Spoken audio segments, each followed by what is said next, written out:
The real frustration with this is that last year we went through this IHAP process, and at the start of it we were told nothing to see here, this investigation is going to go on and on and on and so on. In the end, your predecessor just closed it overnight. He showed a bit of political courage, a bit of political leadership, and that was closed down overnight. Now if we don't dominate this debate, the idea that servicemen and women can go around committing crimes, is ludicrous, and no one's asking for that. But if we don't have a formalised structure of getting this process done, like a statute of limitations, it will never end. And the profoundly disappointing thing from your department, not you, your department, is that they didn't look at IHAP and thought, right, that is a series of bad decisions that have left us in a very dark place, and done something about it. I've seen nothing over the last 12 months from your department that says in any way we have changed our view, or we take seriously what we put,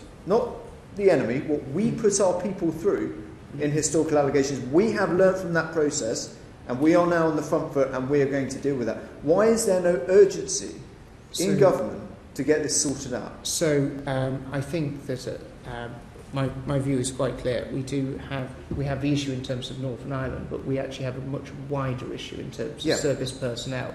What we need to do is look right across the spectrum. Yeah, but the question is, forgive me, the question is, why is that not happening in your department? You've had a year now since I have, and nothing has been done in your department, whether it's your legal department, whether it's the guys who are, who are continuing to run this process. Nothing has been done to say, right, we have a serious problem in this country when it comes to historical allegations. There's been no outreach to the US, no outreach to France, and yet we just continue this process in the hope that people like me will go away.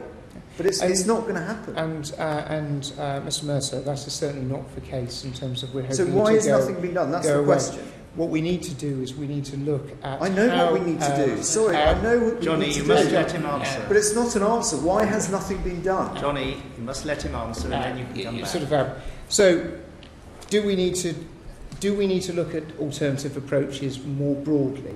Yes, I think we do need to look at alternative approaches.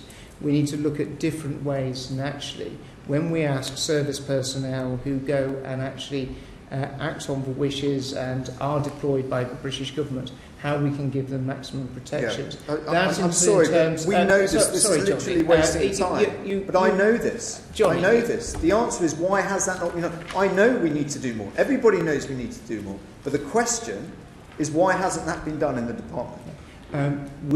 We are always looking at ways that we can improve things, and we'll continue to do that in terms of trying to find a broader solution to what is a major problem.